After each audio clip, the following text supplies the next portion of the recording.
Here is the rewritten version. Imagine sitting courtside watching a match where every single point feels like it could tip the entire thing over. The air is tight. The crowd barely breathes. And right there in the middle of it all is a young woman who has no business being this composed, and yet somehow she is the calmest person on the court. That is the moment we need to talk about. Because what Eala did in this match was not just impressive. It was the kind of thing you remember. The kind of performance that makes you stop, lean forward, and think, wait, who is this girl? A first set that didn't look good. This story does not start with a victory. It starts with struggle. Her opponent was Laura Siegemund, a seasoned, battle-tested professional who has been competing at the highest level of women's tennis for years. And when I say Siegemund is crafty, I mean she is the kind of player who does not beat you with power alone. She beats you with her head. She reads the game like a book, adjusts mid-rally, and has this almost frustrating ability to stay patient even when she is under pressure. The contrast coming into this match was obvious to anyone watching. On one side, a young, hungry talent with electric potential and the fearless energy that only youth can produce. On the other, a veteran who had seen everything, every trick, every emotional swing, every momentum shift, and knew precisely how to use that experience as a weapon. The first set made that difference brutally clear. Siegemund did not come out swinging wildly. That is not her game. Instead, she settled into a rhythm, controlled the pace, and began dictating where points were played. Her shot selection was surgical. She was not chasing winners on every rally. She was constructing points, pushing Eala wide, pulling her back in, varying the spin and pace just enough to keep her perpetually off balance. And it worked. Eala was trying to stay aggressive. You could see the intent. But Siegemund had this quiet, composed way of absorbing pressure and redirecting it. Every time Eala looked like she was building something, Siegemund would do just enough to disrupt it. The rallies grew longer. The errors began creeping in. The mental weight of fighting through that kind of consistent, intelligent tennis started to show. Still, Eala did not collapse. She ground through every game, kept herself alive, and somehow forced a tiebreak. A high-stakes tennis tiebreak is its own world entirely. Every point feels enormous. There are no second chances. No running clock bleeding away the pressure. Just pure, concentrated, winner-take-all tennis where every mistake echoes and every winner lands like a punch. The margins are razor-thin, and the player who keeps their nerve almost always walks away with it. Siegemund kept hers.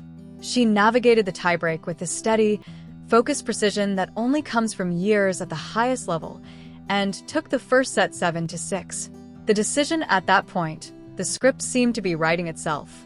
Experienced veteran takes the first set in a close tiebreak. Younger opponent starts to feel the weight of the moment. We have seen this story play out 100 times. The older player controls the narrative. The younger one makes a run, but eventually runs out of steam. That was the expected story. Eala clearly did not get the memo.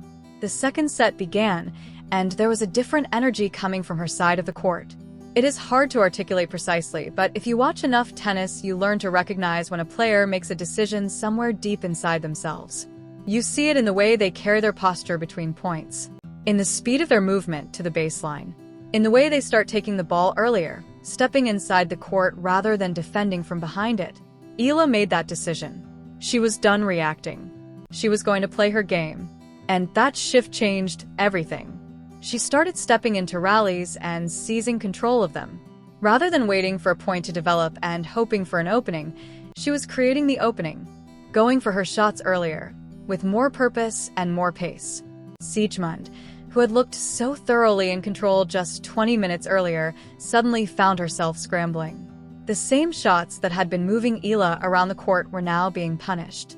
The pressure had flipped, and you could see it affecting Siegemund in a way it had not before. Her normally reliable ground strokes began losing their edge. She was being pushed back, rushed, forced into decisions she had not planned for. Eala was relentless.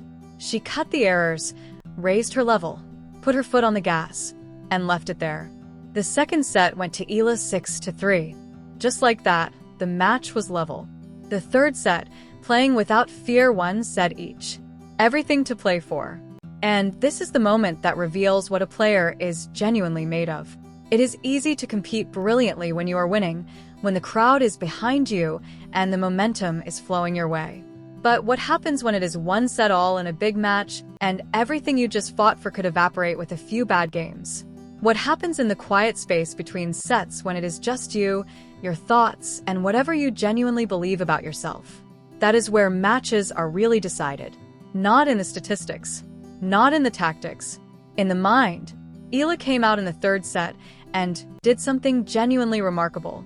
She did not come out tight or nervous or trying too hard to protect what she had built. She came out free. She came out like a player who had already won the match in her head and was simply waiting for the scoreboard to catch up. Her ground strokes in that third set were something to behold. Real power behind them. Not reckless, not aggressive for aggression's sake, but calculated, confident, and purposeful. She was picking her spots, trusting her lines, and backing her instincts in the moments that mattered most. Siegemund is not a player who simply falls apart.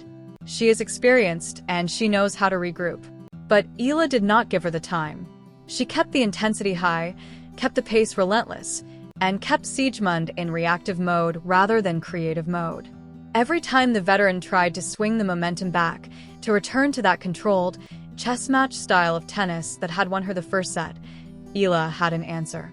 There is a specific quality to tennis when a player has fully unlocked their level and is playing completely without fear. Shots that look dangerous become winners. Decisions that might seem risky land perfectly. The whole game slows down, just enough that everything feels clear. Eala was in that place in the third set, completely and utterly in it. She took it 6-2. The final scoreline read 7-6, 3-6, 2-6, a comeback victory after dropping the first set.